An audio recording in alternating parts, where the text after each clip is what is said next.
The morning my husband told me I was no longer welcome at his firm's annual gala, I said, "Of course. Whatever you think is best." He straightened his cufflinks in the mirror and nodded, satisfied.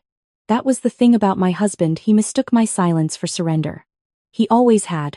His name was Richard. Dr. Richard Calloway. Cardiothoracic surgeon. The kind of man who walked into rooms and watched them rearrange themselves around him. I had married him 11 years ago in a garden ceremony in Savannah, where the wisteria was blooming and my mother cried happy tears and his mother assessed my dress with the quiet efficiency of an appraiser. My name is Elena. I was 32 when he told me I was an embarrassment. I was 33 by the time he understood what that word actually cost him. For the first 6 years of our marriage, I was what Richard needed me to be. Gracious at dinner parties, understated at hospital fundraisers. I learned which wines his colleagues preferred, which topics made the chief of surgery laugh, how to redirect a conversation when Richard's ego needed a soft landing. I had a graduate degree in architectural design that I stopped using 2 years after the wedding because Richard said it was better if I focused on the home, on us, on building the life he was working so hard to provide. I focused. I built. I disappeared into it so gradually that I didn't notice I was gone. The shift happened slowly, the way most erosions do, not with a crack but with years of quiet pressure. A comment about my laugh being too loud at a department dinner. A suggestion that I let him handle the conversation with his colleagues because I didn't quite understand the context. The first time he used the word embarrassing, we were in the car on the way home from a charity auction.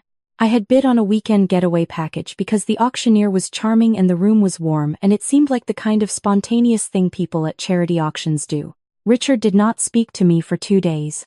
By the time he told me I wasn't welcome at the gala, the word embarrassing had been used 11 times. I know because I had started counting. I kept a small journal, pale blue, the size of a paperback, in the inside pocket of my winter coat, which hung in the hall closet where Richard never looked. I wrote down dates, words, the texture of moments I knew I would someday need to remember with precision. The gala was the annual benefit for Callaway Heart Cardiac Institute. Richard had his name on the building. His name was also, as I had discovered 4 months earlier, in a thread of text messages from a woman named Diana Holt, a pharmaceutical sales representative who had been attending his Tuesday afternoon advisory meetings for the better part of a year. I had found the messages by accident. His phone had buzzed on the kitchen counter while he was in the shower, and I had glanced over out of nothing more than reflex. Can't stop thinking about last Tuesday. That was all I needed to read. I put the phone back exactly where it was. I finished making coffee. When Richard came downstairs, I handed him his cup and asked about his schedule, and he told me about a procedure he had at 7, and I nodded. And the morning continued as mornings do when one person at the table is performing normalcy and the other doesn't notice the performance.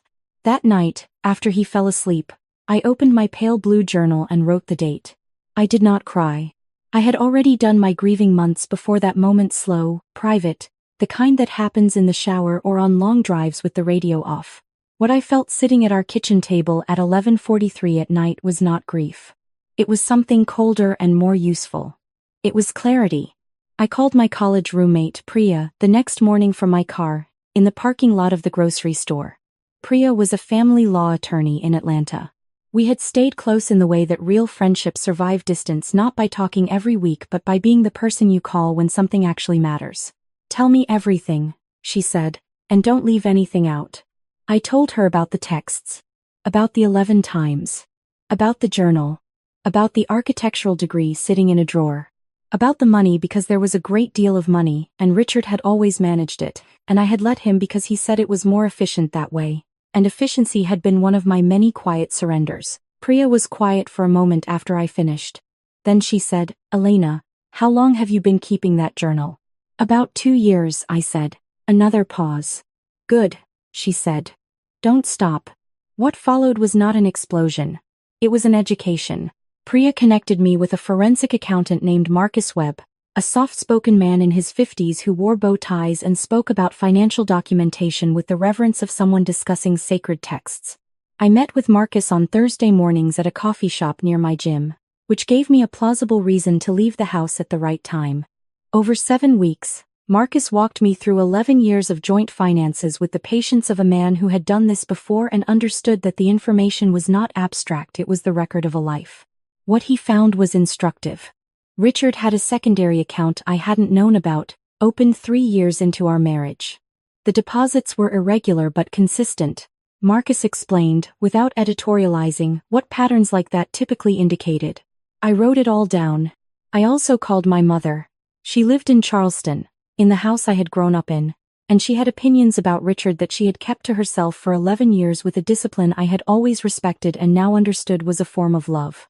When I told her what was happening, she was quiet for exactly 4 seconds. "Tell me what you need," she said. "Nothing yet," I said. "But I'll call you when I do." "I'll be ready," she said. The gala was on a Saturday in October. Richard told me on a Tuesday that I would not be attending. He framed it as consideration. "You've seemed tired lately. It'll be a long evening, these things drain you." And when I looked at him and said, "Of course. Whatever you think is best," he visibly relaxed. He believed that sentence. He had been believing versions of it for 11 years. What he did not know was that I had already called our accountant, our joint accountant, a man named Gerald, who had quietly informed me, when I asked the right questions the previous Thursday, that certain things in our financial structure were time-sensitive, and that I might want to be aware of specific documents before a quarterly review window closed. Gerald was not disloyal to Richard. He was simply responsive to direct questions from a joint account holder, and I had asked direct questions for the first time. The Saturday of the gala, Richard dressed in his study. He had moved his things there 3 weeks earlier, following an argument about the guest list for his mother's birthday dinner, an argument in which he told me that my inability to stay in my lane was becoming a pattern he was losing patience with. I had nodded. I had gone to the guest room. I had lain in the dark and thought about lane markers and who gets to draw them. He left at 6:15. I watched from the upstairs window as the car service took him down the driveway. Then I changed out of my robe, put on the gray blazer I had bought specifically for this day, and drove to meet Priya at her office. We worked until midnight. The following Monday, Richard came to breakfast in a good mood. The gala had apparently gone well. Diana had been there. I knew this not because he told me, but because I had seen a photograph posted to the Hospital Foundation's social media that morning. Richard in his tuxedo, Diana in a green dress, standing at what appeared to be a very comfortable distance from each other for two people who were supposed to be professionally acquainted. He poured his coffee and talked about the pledge total and mentioned that the chief of surgery had given a moving speech. I asked appropriate questions.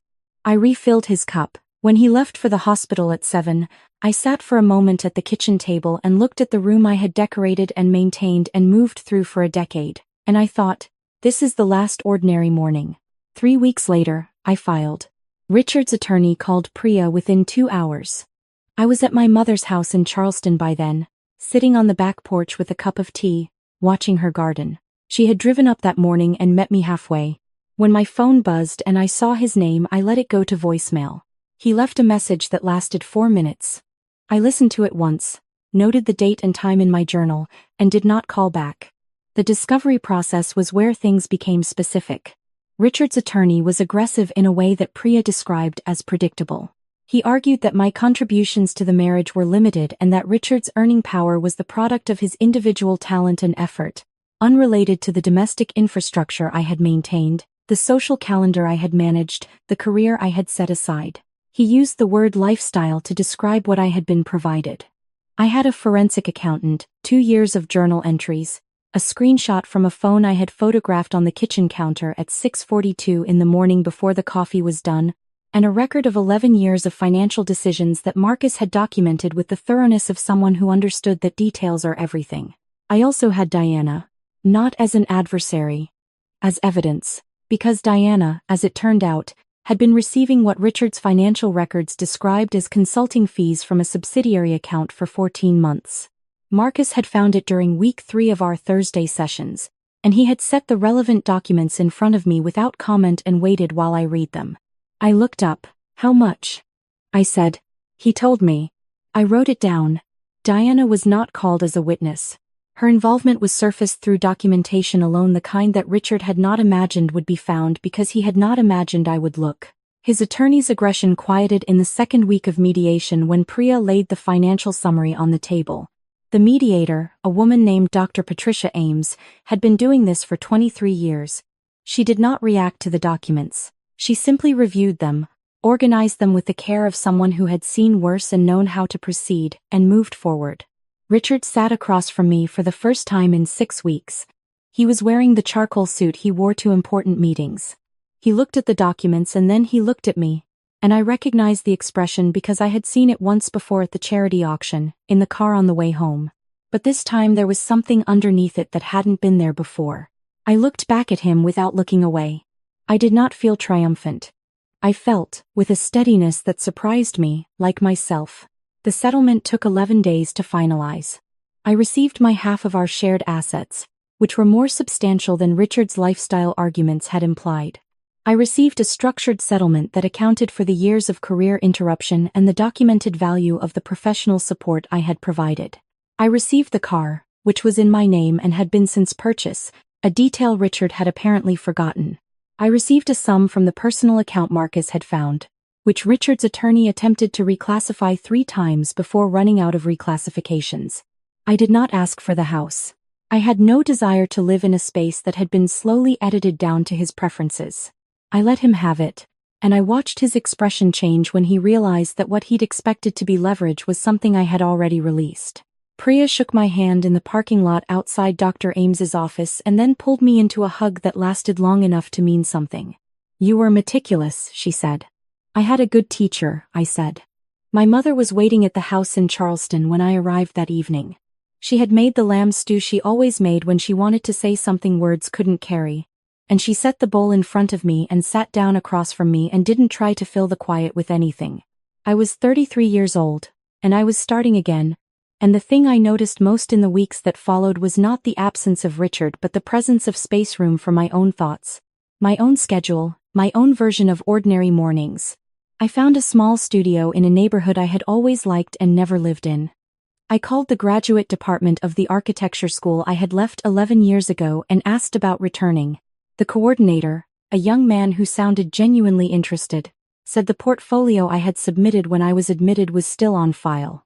He asked if I could come in to discuss options. I said yes.